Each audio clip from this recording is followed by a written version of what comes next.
Students, welcome again करता हूँ आप सभी का चैप्टर नंबर 4। चैप्टर का नाम है heat, class 7 science NCERT exemplar problems. This video is going to be very interesting and only condition is provided you watch it till end. So here we go. Question number 1. A marble tile would feel cold as compared to the wooden tile on winter morning because the marble tile, so marble tile, because the marble tile is better conductor of heat than the wooden tile. So this option is correct. And question number 2. A beggar wrapped himself with few layers of the newspaper on cold winter night. This helped him to keep himself warm because भिखारी ठंड की रातों में अपने गिर्द newspaper rap किए बैठा है और ये उसे ठंड से बचा रही है। कैसे बचा रही है, ये सवाल है। तो एक्चुअली होता क्या है कि न्यूज़पेपर की लेयर के बीच में एयर ट्रैप हो जाती है और air is the bad conductor of heat. यही आप टेक्निक हम थर्मस में भी देखते हैं। थर्मस में भी अंदर जो है 2 लेयर्स होती हैं ग्लास की, और उस लेयर्स के बीच में एयर होती है और एयर अंदर की गर्मी को बाहर जाने नहीं देता और बाहर की गर्मी को अंदर आने नहीं देता। न्यूज़पेपर हमें सर्दी से बचाने में मदद करती है, तो इसी तरीके से हमें गर्मी से बचने में भी मदद करती है। समर सीजन में when I used to do the bicycling, so I used to now put the wrap or the layers of newspaper inside my shirt, and yes, it works. It helps to protect us from heat also. So now I'm going to the question number 3. Paheli and Bujo measured their body temperature. Paheli found her to be 98.6 degree Fahrenheit and Bujo recorded 37 degrees Celsius. Which of the following statement is true? You see, the scales are different but the temperature is same. See, Fahrenheit degree Celsius और ये Fahrenheit है और ये degree Celsius है, तो दोनों ही temperature जो हैं वो सेम है। Our normal body temperature, the only difference is the difference in the scales. Question number 4. 3 thermometer has been shown, figure number 1, figure number 2 and figure number 3, and the question is which of the thermometer should be used to measure the body temperature and which should be used to measure the boiling water temperature. So देखिए figure number जो A है, this is the figure of clinical thermometer and this is the figure of digital thermometer. तो first and third is use to measure the body temperature, और जो second one आप देख रहे हैं this is the lab thermometer, so this is use to measure the temperature of boiling water. Question number 5 में आप देख रहे हैं 4 फिगर्स ABCD। तो आपको बताना है कि करेक्ट मेथड क्या है टेम्परेचर को मेजर करने का। वैसे तो इनमें से कोई भी फिगर एग्जैक्टली सही नहीं है, क्योंकि to keep the thermometer straight we have to make use of stand where we connect this thermometer with the help of thread. लेकिन यहाँ पे थ्रेड और स्टैंड का यूज़ नहीं हुआ है, इसलिए हम इसे बिल्कुल एग्जैक्ट तरीका तो नहीं कहेंगे, but still option number D इसलिए गलत है क्योंकि thermometer is not straight. C इसलिए गलत है क्योंकि the bulb of mercury is very very high, and figure number B is wrong because यहाँ पे mercury bulb is touching the bottom of the water. और फिगर नंबर ए बिल्कुल सही है क्योंकि यहाँ पे थर्मामीटर भी बिल्कुल स्ट्रेट है, और यहाँ पे जो मर्करी का जो बल्ब है that is also lying exactly between the solution, जो कि एक रिक्वायरमेंट है टेम्परेचर मेजर करने का। अब यहाँ पे एक लड़की आप देख रहे हैं जो कि क्लिनिकल थर्मामीटर हाथ में लिए हुए है और आपको बताना है कि which is the correct method of reading the temperature. So आप यहाँ पे देखिए जो तो फिगर नंबर डी है, इसमें इन्होंने बल्ब को, मरकरी बल्ब को अपनी ओर जो है रखा है, इसे अपने फिंगर से टच किया है, तो इसमें जो है इनका जो टेम्परेचर तो वो हाथ का आ जाएगा, तो ये मेथड बिल्कुल गलत है। We should never touch the mercury bulb of thermometer. Figure number C इसलिए गलत है क्योंकि यहाँ पे इन्होंने थर्मामीटर को बहुत ही नीचे रखा है, अपनी आंखों के सामने नहीं रखा है, और यहाँ पे थर्मामीटर टेढ़ा रखा है, तो ये आपका जो करेक्ट मेथड है। Here she is holding the thermometer where the mercury bulb is away from her hands. Number 2, it is exactly in front of her eyes. And number 3, she is holding it exactly horizontal. It's totally straight. So option number A is correct one. अब आप देख रहे हैं figure number 7 और यहाँ पे आपको 3-4 thermometers की अलग अलग रीडिंग्स दी गई हैं और आपको बताना है कि नॉर्मल ह्यूमन बॉडी टेम्परेचर कौन दिखा रहा है। ये जा रहा है 38 प्लस, ये जा रहा है 36 पे, और यहाँ पे आप देख रहे हैं एग्जैक्ट 37 है। तो आपका ऑप्शन नंबर सी सही है। ऑप्शन नंबर डी में भी टेम्परेचर 39-40 के बीच में आ रहा है। So question number 8, shopkeeper selling ice blocks usually cover them with jute सैक्स।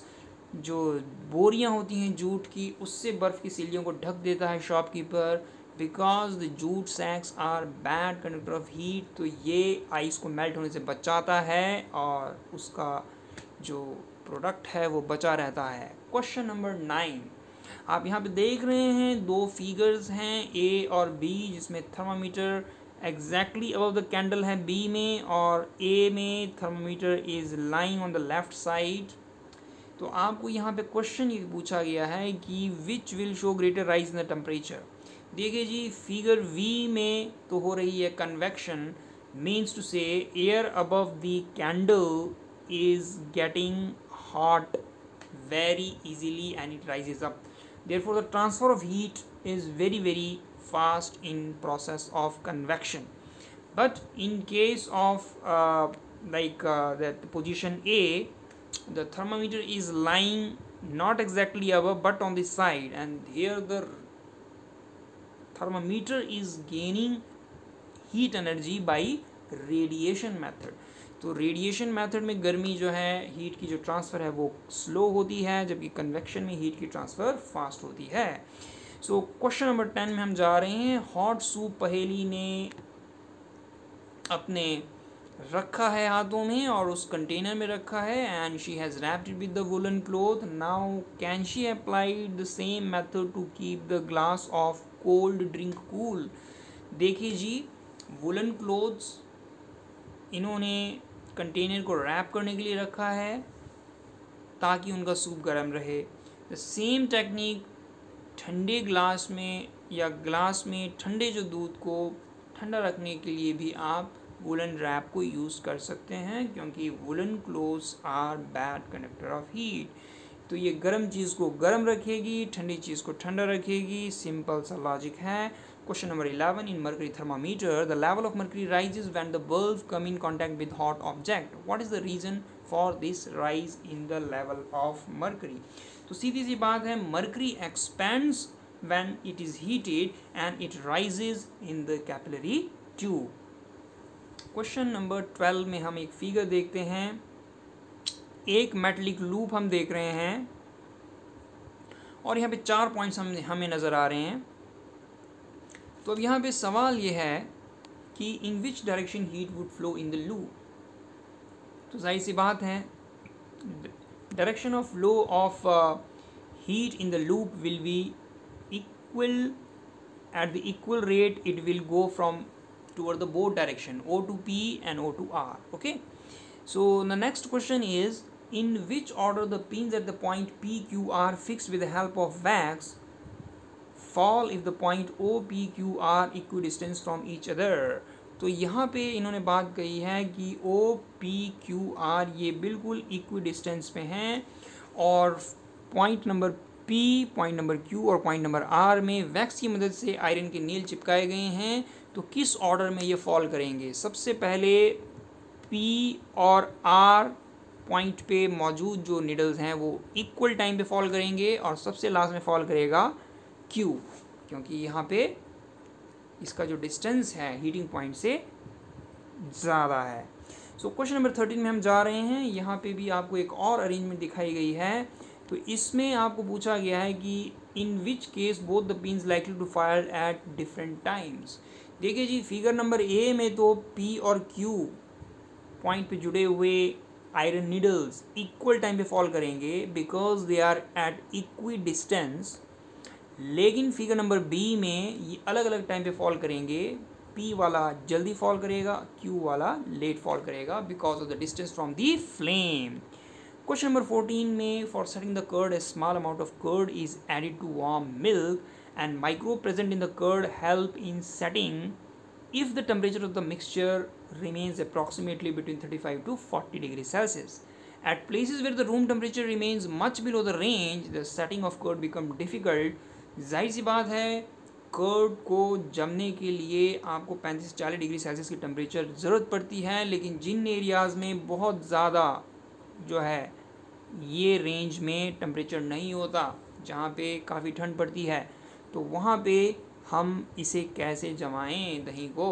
तो जाहिर सी बात है, हम इसे वुलन क्लोथ से कवर कर देंगे ताकि आपका जो मिक्सचर है वो गर्म रहे, या फिर आपने स्टोव पे या गैस चूल्हे पे नज़दीक जो खाना बना रहे हैं उसके पास आप इस कंटेनर को ले आइए, तो आपका टेम्परेचर 35 to 40 मेंटेन हो जाता है, दही जम जाती है। Question number 15. You may have noticed that a few sharp jerks are given to the clinical thermometer before using it. Clinical thermometer को यूज़ करने से पहले डॉक्टर या नर्स उसे ऐसे झटके मारते हैं। तो झटके मारने की वजह क्या है, मैं आपको एक सिंपल सी स्टेटमेंट से समझाता हूँ।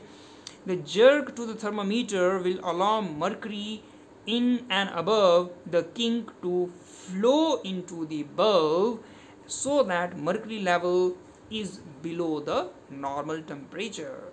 तो जब हम जर्क देते हैं तो मर्करी लेवल जो है ना वो बिलो द नॉर्मल टेम्परेचर आ जाता है, और उसके बाद आप उसको इजीली जज कर सकते हो अपने बिलो द टंग रख के या इन द आर्मपिट रख के कि आपके टेम्परेचर में कितना चेंज आ रहा है। Question number 16. Why it is advise not to hold the thermometer by its bulb while reading it?